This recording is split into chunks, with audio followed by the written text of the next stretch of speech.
In the early days of September 1939, as Adolf Hitler's forces marched into Poland, the world stood on the brink of war. England issued a final ultimatum: withdraw or face consequences. And soon after, Prime Minister Neville Chamberlain addressed a stunned nation over the radio, announcing that Britain was now at war with Germany.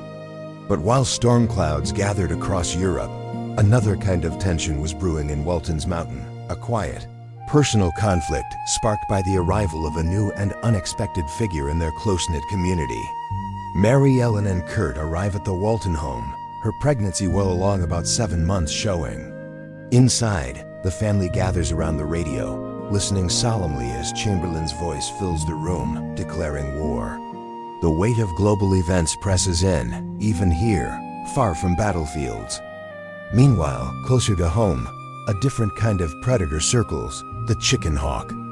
It's been stealing from the Walton coop, and John Sr. takes aim with his rifle. But Grandpa Zeeb and young Jim Bob have another idea. Instead of killing it, they'll catch it and relocate it deeper into the Blue Ridge Mountains. They rig a trap, a caged chicken as bait, hidden beneath a large net. In their first test run, however, it's Jim Bob who ends up tangled in the net, much to everyone's amusement. At Boatwright University, Olivia Walton, Sarah Griffith, and Corabeth Godsey meet with Dean Beck to interview candidates for the vacant minister's position at their Baptist church. When asked about John Boy, Olivia assures the dean he's doing well, hard at work on his second novel. Then, the dean calls in the candidate, Hank Buchanan, just 26 years old, but already an experienced preacher. Handsome, earnest, and deeply committed, he makes a strong impression. Sarah and Olivia vote in favor of calling him as their new minister. But Corabeth votes no, not because she doubts his qualifications, but because she finds him dangerously attractive. She confesses later that she doesn't trust herself with such temptation so close to home. Still, when Reverend Hank arrives in Walton's mountain searching for the parsonage, it's Aaron Walton who's instantly drawn to him. After his first Sunday service, where his passionate preaching draws a full house, Aaron convinces her mother to invite him to dinner. He accepts warmly. Corabeth, meanwhile, is hurt and indignant that the Waltons didn't include her in the invitation. Determined not to be left out, she plans her own dinner, but pointedly does not invite the Waltons. Her husband, Ike, remains oblivious, his mind fixed on another matter entirely, the looming war. Inspired by news from overseas, he decides to apply for the role of air raid warden and even suggests the new minister might preach on the moral weight of wartime. Back at the Walton house, preparations for dinner are underway. Amy and Elizabeth return from a walk in the woods and share a bubble bath, singing softly together. Soon, Reverend Hank arrives, meeting more members of the Walton clan for the first time. Later, John and Hank set out for a fishing trip, but stop by Yancey Tucker's place for advice on good fishing holes. Instead, they find Yancey deep in a poker game with Horace Brindley. To everyone's surprise, Hank doesn't hesitate, he joins right in, confidently calling the stakes of the next hand. Clearly, he knows his way around a card table. When they return home, Olivia isn't pleased. A minister playing cards? It doesn't sit well with her. That evening, Hank attends dinner at the Godseys. Corabeth goes all out: fine china, candles, her best dress. She flirts openly, barely masking her admiration. Ike, ever trusting, notices nothing, but Hank is visibly uncomfortable. He gently steers the conversation back to Ike, trying to balance the attention. Still, he cuts the evening short. He's promised to pick up Aaron from her shift at the telephone office.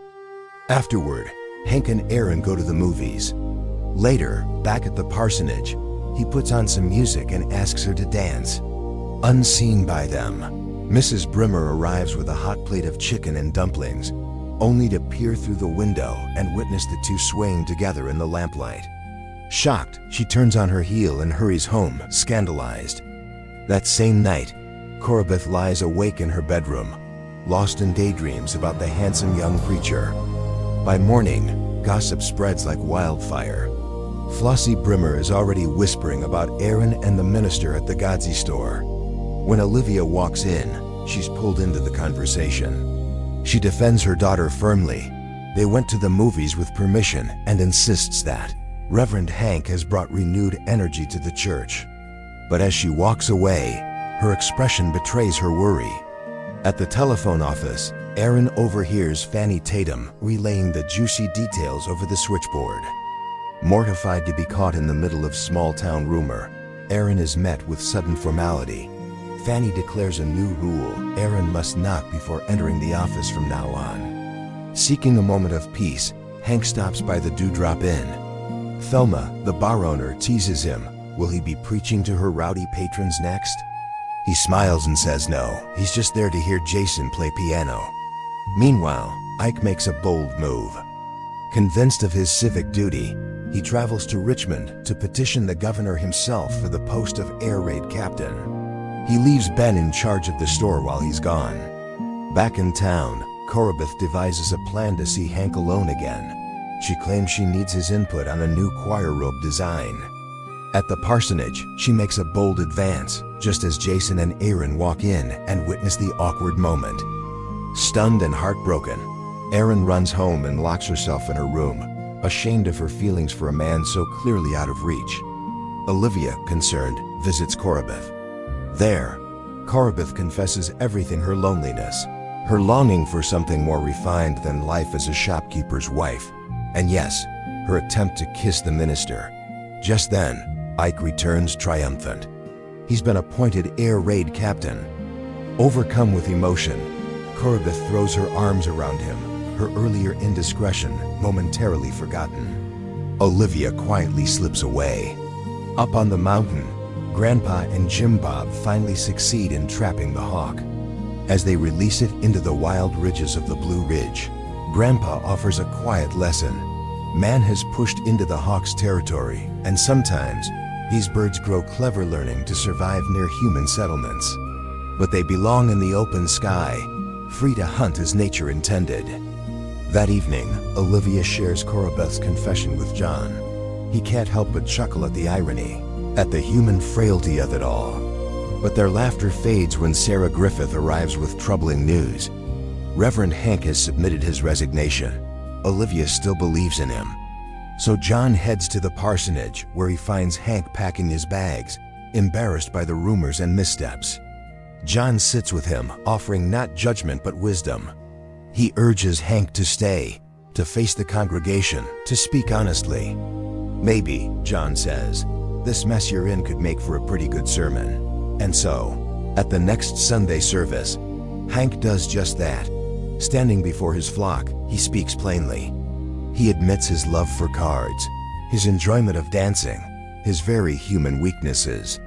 But he also declares his unwavering commitment to his calling, to serve this community as their minister. A hush falls over the sanctuary.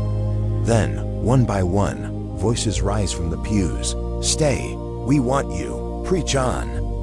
In that moment, forgiveness and grace settle over Walton's mountain, not just for the minister, but for everyone who's ever stumbled in the dark, hoping for a little light.